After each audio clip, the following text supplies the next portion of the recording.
Pemirsa, Presiden Republik Indonesia Prabowo Subianto menyampaikan arah tegas pemerintahannya dalam menjaga keadilan ekonomi, melindungi buruh dan petani, serta memperluas program makan bergizi gratis bagi anak-anak. Ia mengungkapkan berbagai langkah konkret saat menghadiri peringatan hari lahir ke-27 Partai Kebangkitan Bangsa di Jakarta.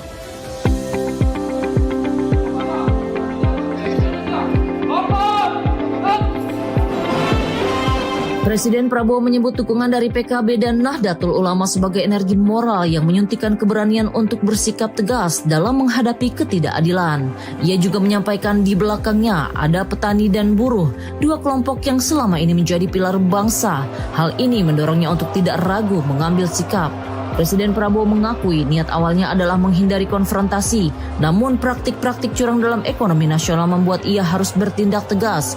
Ia mencontohkan pengurangan isi minyak goreng dan pengemasan ulang beras bersubsidi sebagai bentuk pencurian dari rakyat. Yang dilakukan oleh Ketua Dewan Syuro PKB dan Ketua Umum PKB yang dilakukan malam ini adalah suntik keberanian kepada saya.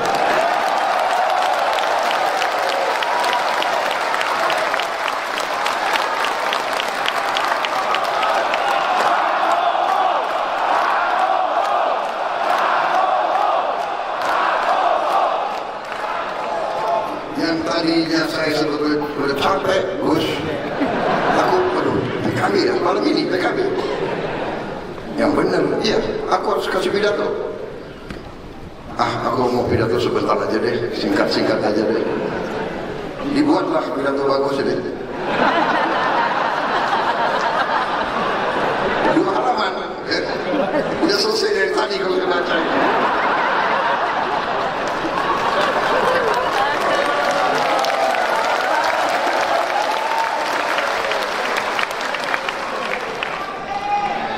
Tapi karena melihat kalian ini ya terpaksalah saya. Apalagi udah disuntik keberaniannya.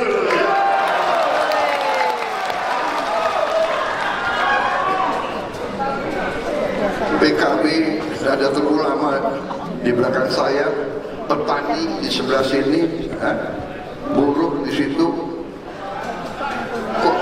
Kok gentar kita. Dalam pidatonya, Presiden mengungkapkan permainan harga dan manipulasi kemasan beras telah merugikan negara hingga 100 triliun rupiah setiap tahunnya. Praktik curang ini terbukti dilakukan 212 perusahaan penggilingan padi. Pemerintah kini tengah menempuh jalur hukum untuk mengembalikan uang negara dan menjerat pelaku dengan pidana. Lebih lanjut, Presiden Prabowo mengingatkan ini bukan kehendaknya pribadi, melainkan mandat konstitusi terutama pasal 33 Undang-Undang Dasar 1945. Karena itulah ia memberi instruksi langsung kepada Kapolri dan Jaksa Agung untuk menyelidiki dan menindak tegas para pelaku. Dalam bidang hubungan luar negeri, Presiden mengakui negosiasi ekonomi dengan Amerika Serikat tidak mudah, namun ia menegaskan kepentingan rakyat terutama perlindungan buruh adalah prioritas yang tidak bisa ditawar. Menurutnya, pendekatan Indonesia tetap menjunjung dialog dan saling menghormati, tetapi pemerintah tidak akan membiarkan rakyat dirugikan. Kebijakan global yang tidak adil. Presiden juga menyampaikan kritik terhadap kedekatan ekonomi neoliberal yang menurutnya tidak terbukti membawa kesejahteraan. Ia menolak pandangan kekayaan akan menetes dari kalangan elit ke rakyat. Selama 2 abad, teori ini dianggap gagal memberikan keadilan ekonomi. Sebagai gantinya, Presiden Prabowo menggarisbawahi perlunya perekonomian yang dibangun atas dasar kekeluargaan, sesuai amanat pasal 33 Undang-Undang 1945. Prinsip inilah yang menurutnya harus menjadi pedoman dalam pengambilan kebijakan ekonomi nasional. Situasi dunia sedang tidak baik-baik saja. Kita tahu itu. Perang di sini, wah. Tapi Indonesia memang berusaha menjaga. Kita non-blok, kita hormati semua. Ya. Kita baik. Di bidang ekonomi, tidak hanya kita, semua negara sedang menghadapi Amerika Serikat yang alot, punya garis alot. Tapi ya itu fakta, kita harus berurusan. Dan pendekatan saya adalah Tanggung jawab saya adalah melindungi kepentingan bangsa Indonesia. Kewajiban saya adalah melindungi rakyat Indonesia. Dalam bidang ekonomi, saya harus menjaga asal tidak ada alasan untuk PHK pekerja-pekerja kita. Tidak hanya bicara soal pengawasan dan perlindungan, Presiden juga menyoroti langkah percepatan distribusi makan bergizi gratis atau MBG untuk anak-anak. Dari kunjungannya di Solo dan Klaten, ia tersentuh teriakan langsung dari anak-anak yang berharap mendapatkan makan bergizi. Saat ini pemerintah telah menjangkau 6,7 juta anak.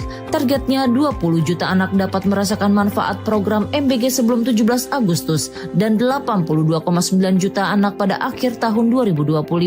Untuk itu, pelatihan pengurus dapur hingga efisiensi tata kelola anggaran terus dikebut. Saya dengar anak-anak itu, anak-anak teriak, "Pak, makan bergizi, Pak." Saya lihat, "Sudah sekolahmu?" "Belum, Pak."